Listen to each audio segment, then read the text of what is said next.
আসসালামু আলাইকুম, ফারজানা ইয়াসমিন স্বাগত জানাচ্ছি এনটিভির সকালের খবরে। ক্রাউন সিমেন্ট শিরোনাম দেখছিলেন, এবার পুরো খবর। টানা বৃষ্টি ও ত্রিপুরা থেকে নেমে আসা পানিতে ফেনী, নোয়াখালী ও কুমিল্লা সহ দেশের অন্তত ৮ জেলায় ভয়াবহ বন্যা দেখা দিয়েছে। বিশেষ করে ফেনীর ফুলগাজী, পরশুরাম ও ছাগলনাইয়া এবং নোয়াখালীর কয়েকটি উপজেলার অবস্থা শোচনীয়। এসব এলাকায় গ্রামের পর গ্রাম তলিয়ে গেছে। পানিবন্দী হয়ে পড়েছেন লাখ লাখ মানুষ। ফুলগাজীতে পানিতে ডুবে মৃত্যু হয়েছে এক তরুণের। আখাউড়া স্থলবন্দর পানিতে তলিয়ে যাওয়ায় বন্ধ রয়েছে বন্দরের কার্যক্রম। বিস্তারিত শকত করিমের ডেস্ক রিপোর্টে। ফেনীর পরশুরাম ও ফুলগাজীতে তৃতীয় দফা বন্যায় প্লাবিত ১.৫ শতাধিক গ্রাম। তলিয়ে গেছে বেশিরভাগ সড়ক, বন্ধ রয়েছে যান চলাচল। টানা বৃষ্টি ও উজানের ঢলে মুহুরী, কহুয়া ও সিলোনিয়া নদীর বন্যা নিয়ন্ত্রণ বাঁধের অন্তত ২৭টি স্পট ভেঙে যাওয়ায় পানি প্রবেশ করেছে লোকালয়ে। চরম ভোগান্তিতে লাখো মানুষ। দুর্গতদের নিয়ে যাওয়া হচ্ছে নিরাপদ আশ্রয়ে। উদ্ধার কাজে যোগ দিয়েছেন কোস্টগার্ড ও সেনা সদস্যরাও। এই যে সবগুলো গেছে, মনে করেন ঘর দুয়ার, বাড়ি ঘর দুয়ার, রাস্তাঘাট, ফসলি জমিন, পুকুরের মাছ, গরু গোতান বন্যার কারণে। আর সলিয়া সব পানির তলে চলে গেছে ওই রোয়াশা নিয়ে গেছে, মাছও গেছে ওই পুকুরের, বাড়িঘরে পানি উঠে গেছে। উজানের ঢলে পানি ঢুকে পড়েছে ব্রাহ্মণবাড়িয়ার আখাউড়ার ৩৪টি গ্রামে। তলিয়ে গেছে আখাউড়া স্থলবন্দর। অস্থায়ী বেইলি সেতু তলিয়ে যাওয়ায় বন্ধ রয়েছে আখাউড়া আগরতলার যান চলাচল।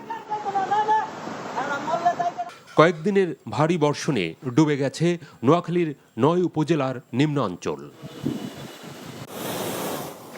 টানা বর্ষণ ও পাহাড়ি ঢলে পানি ঢুকে পড়েছে হবিগঞ্জ সদর ও লাখাই উপজেলার অন্তত ২০টি গ্রামে। পানির নিচে অন্তত ১৮,০০০ হেক্টর ফসলি জমি। প্লাবিত খাগড়াছড়ির বিভিন্ন উপজেলার নিচু এলাকা। বিচ্ছিন্ন রয়েছে আঞ্চলিক অনেক সড়ক যোগাযোগ। এদিকে খাগড়াছড়ি সাজেক সড়কের অনেক এলাকা ডুবে যাওয়ায় বন্ধ রয়েছে যান চলাচল। সাজেকে আটকা পড়েছেন ২৫০ পর্যটক। শওকত করিম, এনটিভি নিউজ ডেস্ক। দেশে আকস্মিক বন্যায় ক্ষতিগ্রস্ত পরিবার, জীবিকা ও সম্পত্তি রক্ষায় প্রয়োজনীয় পদক্ষেপ নিতে অন্তর্বর্তী সরকারের প্রতি অনুরোধ জানিয়েছেন লন্ডনে অবস্থানরত বিএনপির ভারপ্রাপ্ত চেয়ারম্যান তারেক রহমান। সামাজিক যোগাযোগ মাধ্যমে দেয়া এক পোস্টে এই অনুরোধ জানান তিনি। পোস্টে তারেক রহমান লিখেন, আকস্মিক বন্যা বাংলাদেশের পূর্ব ও দক্ষিণ পূর্ব অঞ্চলের ৪টি জেলায় আঘাত হেনেছে, যার ফলে লক্ষাধিক মানুষ পানিবন্দী হয়ে পড়েছেন। এসব জেলায় পরিবার, জীবিকা ও সম্পত্তি রক্ষায় প্রয়োজনীয় পদক্ষেপ নিতে সরকারের প্রতি অনুরোধ জানান তিনি। একই সঙ্গে বিএনপির সকল স্তরের নেতাকর্মীকে আশ্রয়, খাদ্য ও রসদ, মানবিক ত্রাণ সহ ক্ষতিগ্রস্ত মানুষকে সহায়তা করার জন্য আহ্বানও জানান বিএনপির ভারপ্রাপ্ত চেয়ারম্যান।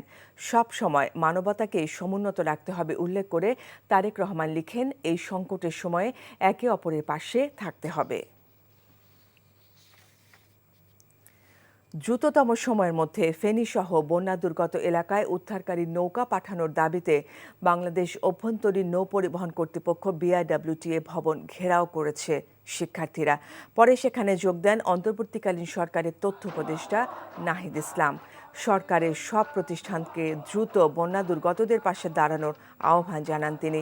প্রতিবেশী দেশ জনগণের বিপক্ষে দাঁড়িয়েছে উল্লেখ করে নাহিদ বলেন, প্রয়োজনে এদেশের জনগণও ভারতের বিরুদ্ধে অবস্থান নেবে। সরকারের জায়গা থেকে প্রধানমন্ত্রীর দপ্তরে যে ত্রাণ তহবিল আছে, সেখানে সব টাকা সকালের মধ্যে সেখানে কার্যক্রম শুরু হয়ে যাবে। সকল প্রতিষ্ঠানকে বলে দেন যে যাতে এবং আমি সকল প্রতিষ্ঠানকে আহ্বান জানাচ্ছি, আপনারা দ্রুত সময়ের মধ্যে অফিসিয়াল কাজ শুরু করুন এবং যার যার জায়গা থেকে সকল দিক নির্দেশনা চলে যাক। আমাদের এখানে যাতে আর কোনো নির্দেশনা আমাদের জায়গা থেকে না দেওয়া লাগে, যাতে ছাত্রদের আর কোনো প্রতিষ্ঠান এভাবে ঘেরাও করে দাবি আদায় করা না লাগে। ভারতের ত্রিপুরা রাজ্যে অবস্থিত অভিন্ন ফেনী নদীর ডম্বুর বাঁধ কোনো পূর্ব ঘোষণা না দিয়ে খুলে দেওয়ায় ফেনী, নোয়াখালী ও কুমিল্লা জেলায় ভয়াবহ বন্যা সৃষ্টির প্রতিবাদে বিক্ষোভ সমাবেশ ও মিছিল করেছে ঢাকা বিশ্ববিদ্যালয়ের সাধারণ শিক্ষার্থীরা। বুধবার রাতে বিশ্ববিদ্যালয়ের রাজু ভাস্কর্যের সামনে আয়োজিত সমাবেশে বক্তারা বলেন, বাংলাদেশের দক্ষিণ পূর্বাঞ্চলে ফেনী, নোয়াখালী সহ আশেপাশের জেলায় আকস্মিক বন্যা কোনো প্রাকৃতিক বন্যা নয়, এটি রাজনৈতিক বন্যা।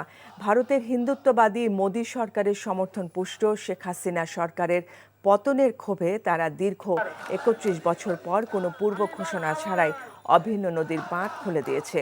এছাড়া বাংলাদেশের উত্তর সীমান্তে তিস্তা নদীতে গজলডোবা বাঁধ খুলে দেওয়ারও পাঁয়তারা করছে জানিয়ে শিক্ষার্থীরা বলেছেন, ভারতীয় পানি আগ্রাসন বন্ধ না করলে বাংলাদেশ সীমান্ত ঘেঁষা দেশটির 7টি রাজ্য নিয়ে এদেশের ছাত্র জনতা নতুন পরিকল্পনা করবে। এই গুটিবাজরা বর্ষার মৌসুমে যখন চারিদিকে এমনিতেই পানি, তখন তারা বাঁধ খুলে দেয়, আমাদেরকে পানিতে ডুবে মরতে হয়। এই হাসিনার ফ্যাসিস্ট সরকার ছিল ভারতের গোলাম সরকার, যারা কখনোই বাংলাদেশের জনগণের অধিকারের কথা চিন্তা করে নাই। যখনই ভারতের ত্রিপুরায় ডম্বুর বাঁধ খুলে দেওয়া হয়েছে, তখনই ফেনী পানির নিচে তলিয়ে গিয়েছে। আমাদের এই স্বাধীনতাকে তারা মেনে নিতে পারছে না। ছাত্র জনতা কোনোভাবেই ছেড়ে দেবে না। ভারতীয় দালালরা হুঁশিয়ার হয়ে যাও, যেমন ৭১-এ আমরা যুদ্ধ করেছি, এই ২৪-এ এসে হলো, এটা অবশ্যই মাথায় রাখতে হবে। প্রায় ১.৫ মাস হাসপাতালে চিকিৎসাধীন থাকার পর বুধবার সন্ধ্যায় গুলশানের বাসভবন ফিরোজায় ফিরেছেন বিএনপি চেয়ারপারসন বেগম খালেদা জিয়া। তার শারীরিক অবস্থার উন্নতি হলে চিকিৎসার জন্য বিদেশে নেওয়া হবে বলে জানিয়েছেন বেগম খালেদা জিয়ার ব্যক্তিগত চিকিৎসক ডাক্তার AJM জাহিদ হোসেন। এর আগে গত ৭ই জুলাই দিবাগত রাতে শারীরিক অবস্থার অবনতি হলে বিএনপি চেয়ারপারসনকে এভারকেয়ার হাসপাতালে ভর্তি করা হয়। হাসান মাহমুদের রিপোর্ট।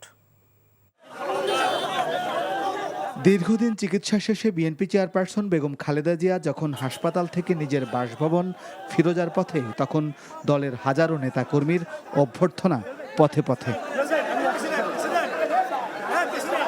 গেল 5 বছরেরও বেশি সময় ধরে সাবেক এই প্রধানমন্ত্রী ছিলেন কারাদণ্ডের খড়গ নিয়ে।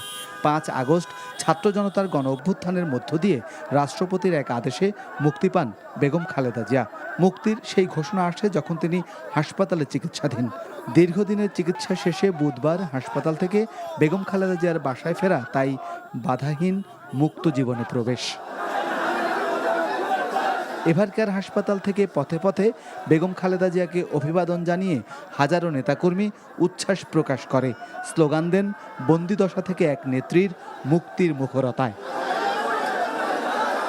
দীর্ঘ ঘণ্টাখানেক সময় ধরে এভারকেয়ার হাসপাতাল থেকে গুলশানের বাসা ফিরোজায় ফিরতে সময় লেগে যায়। বাসার সামনে তখন নেতাকর্মীদের ভিড়। বেগম খালেদা জিয়ার শারীরিক অবস্থার কিছুটা উন্নতি হলেও তার উন্নত চিকিৎসার প্রয়োজন, তাই দ্রুতই তাকে বিদেশে উন্নত চিকিৎসার জন্য নেওয়া হবে বলে জানিয়েছেন ডাক্তার জাহিদ হোসেন। উনি কিছুটা সুস্থ হয়েছেন, কিন্তু মনে রাখতে হবে যে আমরা আগেও বলেছি ওনার চিকিৎসার জন্য একটি পর্যায়ে আমরা আছি। পার্মানেন্ট চিকিৎসা যেটা সেটি করা জরুরি, এবং সেজন্যই উনি একটা পর্যায়ে বিদেশে যাওয়ার জন্য আমরা বলেছি যত দ্রুত সম্ভব। যখনই ওনাকে শারীরিকভাবে, ওনাকে যেহেতু দেশের বাইরে, আমরা আগেও বলেছি যে ইউনাইটেড কিংডম অর্থাৎ যুক্তরাষ্ট্র বা জার্মানির কথা আমরা বলেছি, সেখানে যেতে হলে বেশ লম্বা সময় ফ্লাই করতে হবে। সেই জন্য একটি শারীরিক সুস্থতার প্রয়োজন আছে। মেডিকেল বোর্ডের তত্ত্বাবধানে এখন বাসায় রেখে আজকে আমরা নিয়ে আসছি, বাসায় রেখে চিকিৎসা চলবে। ছাত্র জনতার গণ অভ্যুত্থানের মধ্য দিয়ে স্বৈরশাসনের বিদায় দেয় দেশবাসীর প্রতি কৃতজ্ঞতা প্রকাশ করেন বেগম জিয়া, জানান ডাক্তার জাহিদ। দেশনেত্রী বেগম খালেদা জিয়া সবার কাছে কৃতজ্ঞতা প্রকাশ করেছেন, ধন্যবাদ জানিয়েছেন দেশের মানুষের প্রতি। আপনাদের মাধ্যমে সবাইকে এটা পৌঁছে দেওয়া যে ওনার সুস্থতার জন্য আপনারা যেমন দোয়া করেছেন, সেই সাথে বিগত আন্দোলন, ছাত্র জনতার যে গণ অভ্যুত্থান, সেখানে যে পরিমাণ আমাদের ছাত্র বলেন, রাজনৈতিক কর্মী বলেন, বিএনপি সহ অন্যান্য দলের নেতা কর্মীর ইন্তেকাল করেছে, শহীদ হয়েছে, তার জন্য অনেক মানুষ পঙ্গু হয়ে গেছে। তাদের সবার জন্য সবাইকের জন্য উনি আত্মার মাগফিরাত কামনা করেছে, তাদের শহীদ হয়েছে। আর যারা অসুস্থ তাদের সুস্থতা কামনা আপনাদের মাধ্যমে উনি জাতি এবং তাদের পাশে দাঁড়ানোর জন্য উনি অঙ্গীকার ব্যক্ত করছেন। 2018 সালের ফেব্রুয়ারি মাসে কারাবন্দী হওয়ার পর প্রথমবারের মতো মুক্ত অবস্থায় বাসায় ফিরলেন বিএনপি প্রধান। Hasan Mahmud, NTV news, Dhaka. BNP মহাসচিব মির্জা ফখরুল ইসলাম আলমগীর বলেছেন, বিজয়কে সুসংহত করতে সবাইকে দায়িত্ব নিতে হবে এবং আইন শৃঙ্খলা শক্ত হাতে দমন করতে হবে। সুযোগ নিয়ে কেউ যাতে দেশে বিশৃঙ্খলা সৃষ্টি করতে না পারে সেদিকে দলের সবাইকে সতর্ক থাকার আহ্বান জানান। বুধবার বিকেলে নয়াপল্টনে যৌথ সভা শেষে এসব কথা বলেন তিনি। বিএনপির প্রতিষ্ঠা বার্ষিক উপলক্ষে 5 দিনের কর্মসূচিও ঘোষণা করা হয়। এদিকে বিএনপি মহাসচিবের সাথে বৈঠকে চীনা রাষ্ট্রদূত বাংলাদেশের প্রতি তাদের সহযোগিতা অব্যাহত রাখার কথা বলেন। রিপোর্ট করছেন হাসান জাবেদ। বিএনপির নয়াপল্টনের কেন্দ্রীয় কার্যালয়ে দলের প্রতিষ্ঠাবার্ষিক উপলক্ষে মির্জা ফখরুল ইসলাম আলমগীরের সভাপতিত্বে যৌথ সভা অনুষ্ঠিত হয়। পরে মহাসচিব বলেন, কেউ যাতে দেশে বিশৃঙ্খলা সৃষ্টি করতে বা ছাত্র জনতার বিজয়কে নষ্ট করতে না পারে সে ব্যাপারে সবাইকে সজাগ থাকতে হবে। ধন্যবাদ জানাতে চাই ছাত্রদেরকে, ধন্যবাদ জানাতে চাই জনগণকে, রাজনৈতিক দলগুলোকে, যে তারা আজকে একটা বিপ্লবের মধ্যে দিয়ে এই ভয়ানক ফ্যাসিবাদ হাসিনাকে তারা দেশ থেকে পালিয়ে যেতে বাধ্য করেছেন। তারা দেশ ছেড়ে পালিয়ে গেছে। এখন আমাদের সামনে কিন্তু অনেক বড় সংগ্রাম, অনেক বড় লড়াই। সে লড়াইটা কি? এই বিজয়কে সংহত করা, সুসংহত করা। এই বিজয়কে যদি আমরা সুসংহত করতে না পারি তাহলে আবার কিন্তু নব্য ফ্যাসিবাদ এসে হাজির হবে। বিএনপি নেতাকর্মীরা সব ধরনের সন্ত্রাস ও চাঁদাবাজি প্রতিহত করবে বলেও মন্তব্য করেন তিনি। কেউ যদি সন্ত্রাস করতে চায়, কেউ যদি আপনার চাঁদাবাজি বা অন্য কিছু করে আপনার ক্ষতি করতে চায়, সেটাকে আমাদেরকে, রাজনৈতিক নেতৃবৃন্দকে আমাদেরকে সেটাকে রুখে দিতে হবে। আইন শৃঙ্খলা যারা ভঙ্গ করবে তাদেরকে প্রতিহত করতে হবে এবং তাদেরকে আমাদের এখন যে আইন শৃঙ্খলা রক্ষাকারী বাহিনী আছে তাদের হাতে তুলে দিতে হবে। বিএনপির 46তম প্রতিষ্ঠাবার্ষিক উপলক্ষে শহীদ প্রেসিডেন্ট জিয়াউর রহমানের মাজারে শ্রদ্ধা নিবেদন, আলোচনা ও র্যালি সহ 5 দিনের কর্মসূচি ঘোষণা করা হয়। 46তম প্রতিষ্ঠাবার্ষিকী উপলক্ষে এদিকে ছাত্র জনতার গণ অভ্যুত্থানে ছাত্রদলের 49 জন নেতাকর্মী শহীদ হন। তাদের স্মরণে রাজধানীর নয়াপল্টনে শোক র্যালি করে সংগঠনটি। এর আগে গুলশানে বিএনপি চেয়ারপারসনের কার্যালয়ে দলটির মহাসচিবের সাথে সাক্ষাৎ করেন চীনা রাষ্ট্রদূত। বৈঠকে ভূরাজনৈতিক পরিস্থিতিতে চীন বাংলাদেশের পাশে থাকবে বলে প্রত্যাশা ব্যক্ত করেন মির্জা ফখরুল। আর চীন বাংলাদেশের অভ্যন্তরীণ বিষয়ে হস্তক্ষেপ করবে না বলে জানান রাষ্ট্রদূত। বাংলাদেশের বর্তমান পরিস্থিতি নিয়ে আমরা আলোচনা করেছি। চীন বাংলাদেশের সহযোগিতাকে গুরুত্ব দেবে। বাংলাদেশ সহ কোনো দেশের অভ্যন্তরীণ বিষয়ে আমরা হস্তক্ষেপ করব না। আমরা আশা করি অন্তর্বর্তীকালীন সরকার বাংলাদেশের স্থিতিশীলতা রক্ষা এবং স্বাভাবিক অবস্থায় ফিরিয়ে নিতে কাজ করবে। Hasan Javed, NTV news, Dhaka. বাংলাদেশ থেকে পাচার হওয়া অর্থ ফিরিয়ে আনতে যুক্তরাজ্যের সহযোগিতা চেয়েছেন অন্তর্বর্তীকালীন সরকারের প্রধান উপদেষ্টা ডক্টর মোহাম্মদ ইউনূস। বুধবার বিকেলে প্রধান উপদেষ্টার কার্যালয়ে যমুনায় দেখা করতে যান British high commissioner Sarah Cook. এ সময় তার কাছে পাচারের অর্থ ফিরিয়ে আনতে সহযোগিতা চান প্রধান উপদেষ্টা। জানান, ছাত্র জনতার বিপ্লবের মধ্য দিয়ে তারা রাষ্ট্র পরিচালনার দায়িত্ব নিয়েছেন। তাই দেশ থেকে পাচার হওয়ার টাকা ফিরিয়ে আনতে অন্তর্বর্তীকালীন সরকার প্রতিশ্রুতিবদ্ধ। এদিকে শেখ হাসিনা সরকারের আমলের প্রতিটি গুমের ঘটনার তদন্ত করা হবে বলে জানিয়েছেন প্রধান উপদেষ্টা প্রেস সচিব শফিকুল আলম। এজন্য একটি কমিশন গঠন করার চিন্তা করছে সরকার। আগামী 30শে আগস্ট আন্তর্জাতিক গুম দিবসের আগে এই সংক্রান্ত কনভেনশনে বাংলাদেশ সই করবে বলেও জানান তিনি। পাচারকৃত টাকার ক্ষেত্রে এটা কোনো সুনির্দিষ্ট নামের বিষয় না। এখান থেকে যে টাকাটাই চলে গেছে সেটা ব্রিটেনে হতে পারে, এটা আমেরিকায় হতে পারে। যেই টাকাটাই চলে যাক না কেন সেই টাকাটা ট্র্যাক করা এবং টাকাটাকে ফিরে আনা, এই টাকাটা আসলে তো আমাদের এই চুরি করাটাকে বাংলাদেশের থেকে বাংলাদেশের মানুষকে, বাংলাদেশের ইকোনমিকে তারা ব্রোকেন করে, প্লান্ডার করে এই টাকাটা ওরা বাইরে পাঠিয়েছে। তো এই টাকাটা আনার একটা বড় ডিটারমিনেশন এই গভর্নমেন্টের। বিএনপির ভারপ্রাপ্ত চেয়ারম্যান তারেক রহমান বলেছেন, রাষ্ট্রীয় ক্ষমতার পালাবদল মানে এক সরকার থেকে আরেক সরকারের হাতে ক্ষমতা হস্তান্তর নয়, বরং রাষ্ট্র, রাজনীতি এবং রাষ্ট্রীয় নীতিগুলো কিভাবে পরিচালিত হয় তার মৌলিক পরিবর্তন। সামাজিক যোগাযোগ মাধ্যম ফেসবুকে এক পোস্টে তিনি এমনটি জানান। বলেন, সেই পরিবর্তন আনতে প্রয়োজন জনগণের রাজনৈতিক এবং অর্থনৈতিক ক্ষমতা নিশ্চিত করা। স্বচ্ছ, জবাবদিহিমূলক নির্বাচিত সরকারই জনগণের আকাঙ্ক্ষিত রাষ্ট্র সংস্কারের সেই কাজ সম্পন্ন করতে পারে বলে মন্তব্য করেন তারেক রহমান। এছাড়া বাংলাদেশিদের ক্ষমতায়ন নিশ্চিত করার মধ্য দিয়ে ছাত্র নাগরিকে অর্জিত দ্বিতীয় স্বাধীনতা রক্ষা এবং রাজনৈতিক ও অর্থনৈতিক পরিবর্তন আনার আহ্বানও জানান তিনি। ভারতে পালিয়ে যাওয়া শেখ হাসিনা সহ ক্ষমতাচ্যুত সরকারের সব মন্ত্রী, এমপিদের কূটনৈতিক পাসপোর্ট অর্থাৎ লাল পাসপোর্ট বাতিলের সিদ্ধান্ত নিয়েছে সরকার। স্বরাষ্ট্র মন্ত্রণালয়ের সিকিউরিটি সার্ভিস ডিভিশন থেকে বুধবার এই তথ্য নিশ্চিত করা হয়েছে। এ বিষয়ে প্রয়োজনীয় ব্যবস্থা নেওয়ার প্রক্রিয়া ইতোমধ্যেই শুরু হয়েছে বলেও জানানো হয়। স্বল্প সময়ের মধ্যে আদেশ জারি করা হবে। ইতোমধ্যেই অভিবাসন ও পাসপোর্ট বিভাগকে নির্দেশ দেওয়া হয়েছে। গত 5ই আগস্ট প্রধানমন্ত্রী থেকে পদত্যাগ করে দেশ ছেড়ে পালিয়ে যান শেখ হাসিনা। আওয়ামী লীগ সরকারের পতনের 2 সপ্তাহ পর এমন সিদ্ধান্ত নিল অন্তর্বর্তী সরকার। সংসদ সদস্যদের পাশাপাশি তাদের পরিবারের সদস্যরাও লাল পাসপোর্ট পান। এই সিদ্ধান্তের ফলে সাবেক মন্ত্রী, এমপির পরিবারের সদস্যদের পাসপোর্টও বাতিল হয়ে যাবে। এখন যদি তারা নতুন পাসপোর্ট নিতে চান তাহলে প্রথমে লাল পাসপোর্ট জমা দিতে হবে এবং তারপর আইন অনুযায়ী একটি সাধারণ পাসপোর্ট ইস্যু করা হবে। ইসলামী ব্যাংকের পরিচালনা পর্ষদ ভেঙে দেওয়ার সিদ্ধান্ত নিয়েছে বাংলাদেশ ব্যাংক। ব্যাংকটির বেশিরভাগ শেয়ার এস আলম গ্রুপের হাতে থাকায় ব্যাংকটিতে নিয়োগ দেওয়া হবে স্বতন্ত্র পরিচালক। বুধবার সংবাদ সম্মেলনে বাংলাদেশ ব্যাংকের গভর্নর আহসান এইচ মনসুর এই তথ্য জানান। বলেন, ইসলামী ব্যাংকে এস আলমের নিয়ন্ত্রণাধীন যত শেয়ার আছে তা নিয়ন্ত্রণ করবে সরকার। ঋণ পরিশোধ করতে পারলে তখন তাদের শেয়ার ছেড়ে দেওয়া হবে। 2017 সালে ইসলামী ব্যাংকের নিয়ন্ত্রণ নেয় এস আলম গ্রুপ। ব্যাংকটির মালিকানা নেওয়ার পর থেকে নামে বেনামে অন্তত 50,000 কোটি টাকা বের করে নেয় গ্রুপটি।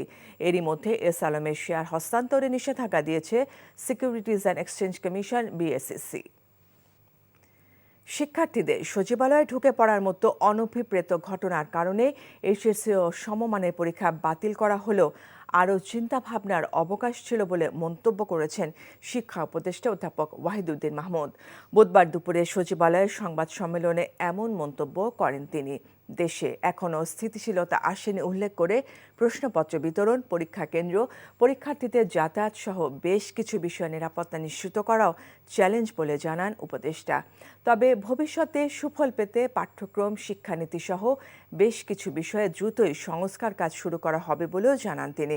আর বর্তমানে বিভিন্ন শিক্ষা প্রতিষ্ঠান থেকে বল প্রয়োগ করে শিক্ষকদের পদত্যাগ করানো দৃষ্টিকটু উল্লেখ করে দ্রুতই বিশ্ববিদ্যালয়গুলোতে নিরপেক্ষ ও যোগ্য উপাচার্য নিয়োগ দেওয়া হবে বলেও জানান ওয়াহিদুদ্দিন মাহমুদ। আর বিভিন্ন ক্লাসের পাঠ্য বই ছাপানোর টেন্ডার বাতিল করা হয়েছে এবং কিছু অনুচ্ছেদের সংস্কার করে দ্রুতই ছাপানোর কাজ শুরু হবে ও সময় মতোই শিক্ষার্থীদের হাতে তুলে দেওয়া হবে বলেও জানান তিনি।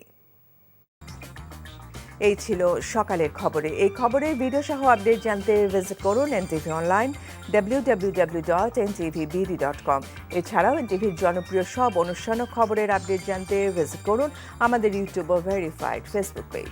এতক্ষণ সাথে থাকার জন্য ধন্যবাদ সবাইকে।